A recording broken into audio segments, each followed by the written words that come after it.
Okay, guys. I did a video recently that just talked about sharing the good news about my conversion now from study to work permit. From the study route, I came into work permit, and I promised I was going to probably talk about the general requirement, something you should put in mind, and then talk about the duration and all that. This is the essence of this video.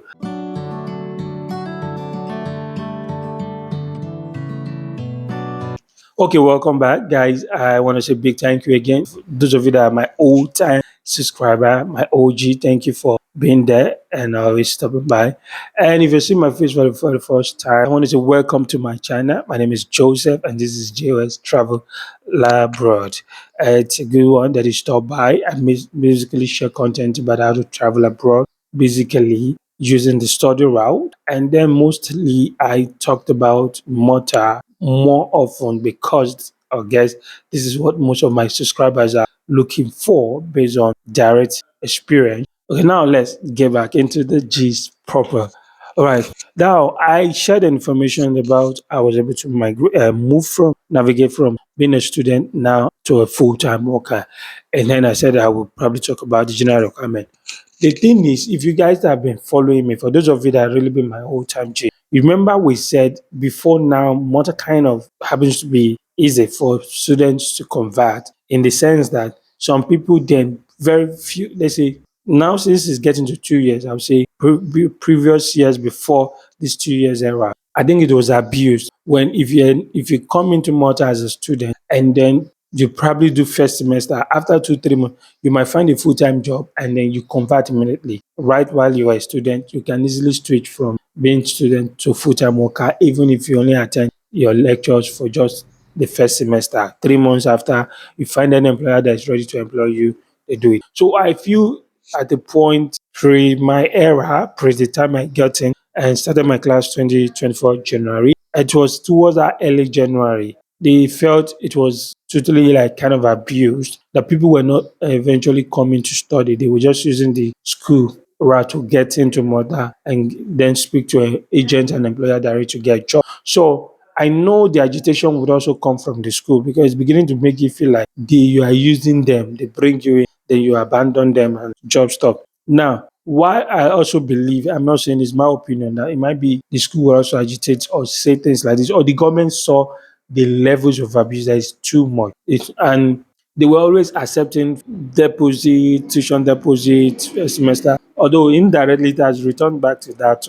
Then at that time, they begin to emphasize that you need to pay your tuition fee. So if I pay your full tuition fee for the first year, and then you choose to abandon the school, maybe leave to another country or get a full-time job, you breach the contract. You might not be able to go back and start asking the school for a refund. So I think that was beginning to guarantee the school some level of protection on the revenue. But that's just me saying. Now back to it. The whole saga led to why they now introduce something called letter of completion, a certificate of completion. From last year, it has been that effective. Almost all the agents then later knew before you can convert from study to full-time work, you would need at least one of the requirements is a letter of completion from the school that brought you in. At least that you did at least 1 year program. 1 year program at least that you did 1 year program. Maybe if you are going to do 2 years, 3 years or so, at least 1 year program. So then they were accepting letter of completion. I think it started becoming letter of completion and the certificate. So that was why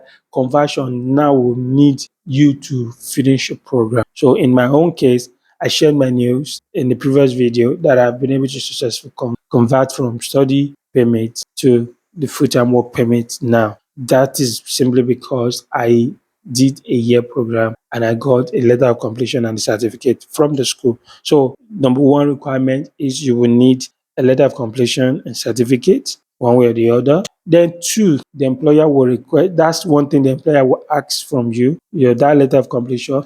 Number two requirement, you need the health insurance if your health insurance is expired. And then you will even need to go do your health insurance because by going to renew your health insurance from a student to work permit, you need to tell them that you are now you're applying for a full-time work permit. So they will give you the full health insurance policy as a full-time worker. So you need a full-time work health insurance. The third one is the health screening. It was also introduced last year. In most of the countries that are from maybe this third country national, basically, apart from your health insurance, you will go to any hospitals like lab to do health screening. Right? You apply for health, you pay for the health screening. You need health screening from any recognized hospital. Then your employer would submit that health screening to disease control unit or center. Maybe if I find the full name, I would put it on the screen. They will send it to motor disease control. Those one will confirm. They will confirm the screening and then send an email of approval. So that screening would have to be approved. Okay. Now, in my own case, because I had limited time frame on my existing card, it was just 2 months, 2 days to go. So we just had to submit. Now waiting for the health screening approval.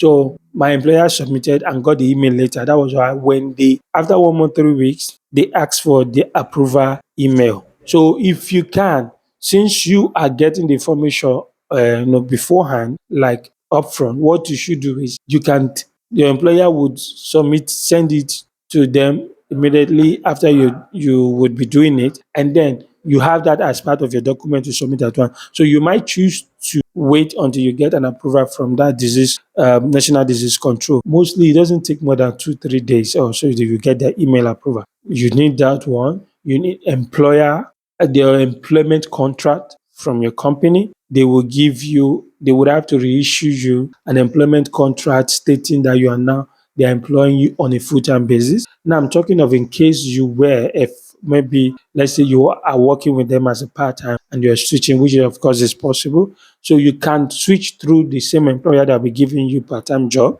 or the same agent that will give you part-time job. And that's one of the easiest way. So you build a rapport with an agent or an employer that give you your first job or your part-time job you were doing recently before you graduate. Then you can just tell them that you're done, you want them to apply for full-time work permit for you. So they would change the employment agreement from the reduced hour part-time they offered you to the full-time. So you need full-time employment contract. Then I think I've mentioned that. What else again? Your international passport, of course. You will need your international passport. You will need the data pages of your international passport. Then your employer would also submit along the document notice of an advert. Probably they did some few advert, few weeks or so, waiting for response from people before they now also reach out to you. That is not on you. That is by your employer. They will submit that as part of document. These are some general documents I noticed they do. So in case you are like in other field, maybe like in a security department thing, you're submitting your security license and the tag, and then that number what I lost count on the number, but let's just be mentioning it. Then you would also need your housing contract, the one you had with your landlord. From your housing contract, you would be the one that was notarized. Recently landlords are aware of it this time. Anytime they are giving out an accommodation apartment to a tenant, they usually call a notary, I think it's a notary officer, to come and notarize the document almost immediately while you are signing the agreement. So landlords are doing that right away. It will be notarized by any officer. And then you would also need housing, the identity housing contract form. There's a form you fill. So if you're actually here already as a student, where you submit an application for temporary residence card, you will be aware of almost all these documents. They are almost the same thing you submitted when you were applying for your temporary residence card as a student. So the similar document, which is the housing contract for the housing agreement form. Then you also will submit the one you get from the housing authority, the email copy, the housing approval email from the housing authority. Those are the main key documents you submit. Which one else did I not mention? So your employer will ask you to send them all these documents. You are not the one submitting the application. It is the employer that is submitting the application on your behalf. Either that employer, which can be the direct company or even an agent. This is the beauties about multi recruiting agency can submit a work permit for you. So it could be recruiting agent or the employer. So they are called temp recruiting agencies. So once they submit it, they put you in copy, like they can put you in copy, even if they don't. For the fact that they submitted the application, once that one is being done, Identita will send you an email and also copy the employer, or send an employer the email and copy you. Once you get that email of it, the whole document is being confirmed and all that, they will tell you to click on the link and make payment. This is where you now take continue from that phase to click on the link to make you confirm all what the employer has submitted. If you confirm, you are to confirm what they submit to make sure it is okay. In case if there's any error on it, you'll be able to quickly pass it across to the employer and signify the error they made. So how it's work is, once these documents are being submitted by the employer, they will send you the information, the link for you to verify. Once it is okay, you put okay, you make payment, and then you send back. Once you make payment, you will now submit it back to the employer. So it is the employer that will then send the final submission to Identita. So once you make the payment, you confirm your information are correct. Your submission will, you see the information submit to the employer. Employer will receive it from you and immediately forward it, submit it finally to Identita. That's the document. Now, mostly the duration, in as much as you are here already in Malta, you are applying, you're converting, the duration officially, Identita will tell you it is 3 to 4 months. That is what they tell you on the website, officially 4 months. So even if it delays up to 4 months, they are still within their time frame. So you do not have to start shouting or trying to want to like, what is going on, Delta, what is going on. Officially, they tell you it takes 3 to 4 months. Now, this doesn't mean that you cannot be lucky to get approval earlier than that time. It doesn't also mean you cannot be delayed more than that time. So it all depends on the workload. So everyone case is quite different from the other. Yeah, because I was kind of a bit also felt the delay and I had to call them direct. So what it means is, as soon as you submit, the common duration time frame is 3 months. How it works is two people experience the same thing. I also experience the same. One, I think why our own case was like that, because we submitted without waiting for the approval of the health screening. The other two people did the same thing. We submit without waiting for the approval of the health screening. So 1 month, 3 weeks after, it's almost going to 2 months, we got a notification requesting for that missing document, the approval from the National Disease Control. Immediately we get it. Also note, you are not the one to reply that. It is the employer that will now reply them with the email they get from the disease control on your behalf. Once the employer submits it, they will also copy you acknowledging the receipt. So after 1 month, 3 weeks, some people after 3 weeks they hear from them. Some after 1 month, you will not get a message confirming the approval in principle. The message will say the approval in principle, telling you it might also they might still change their mind. But from the approval in principle, it's either almost some people immediately that same day, some after 24 hours, you can then click on the link that would come with that email of the approval for you to book your biometric. So it's like you see now the duration is almost like 3 months. 1 month, 3 weeks, the request for your stuff. 1 month later, you get approval in principle asking for your link. But the beauty is that your blue paper, once you go for you get your biometric day, almost everybody gets biometric day like almost immediately the following day. If it is weekdays, a day or two. If it is weekend, maybe the following Monday. So the dates for now, getting a date for your biometric is always faster as soon as you get a principle of approval. And once that one comes in, you go for your capture on the biometric date.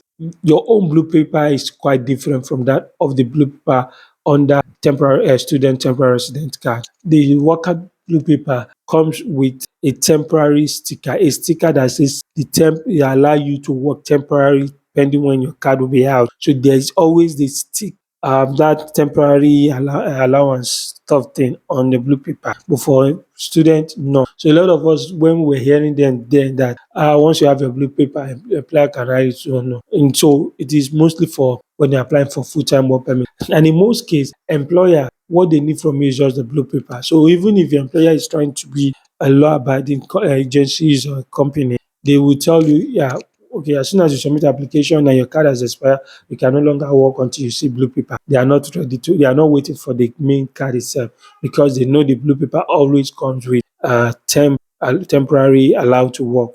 So that's why the blue paper is crucial. So it means as soon as you get the principal approval letter and you click on the link to go for a biometric, it means on that very day you'll be capturing. That same day you are officially good to go back to your company and start working. All right. From that day. And the beauty of it is that your card comes out almost a week, 3, 4, 5 days after most of us do the capture. We get an email, we get a letter from the identity and our mailbox that our card is ready. So the card comes out faster mostly 3, 4 days, 5 days after you get a card. So since you are not even under pressure waiting for the card, that is how the duration work and that's the requirement. Of course, you can convert. Now, the other part, let me quickly chip in. You can convert as soon as you're done. You see, I mentioned what you will need and then I tell you the duration. Okay. At the same time, if you finish your program,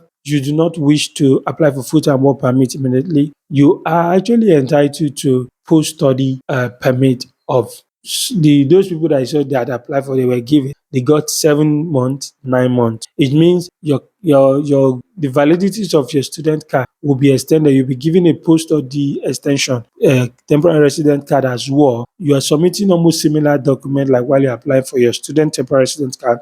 That's similar to like.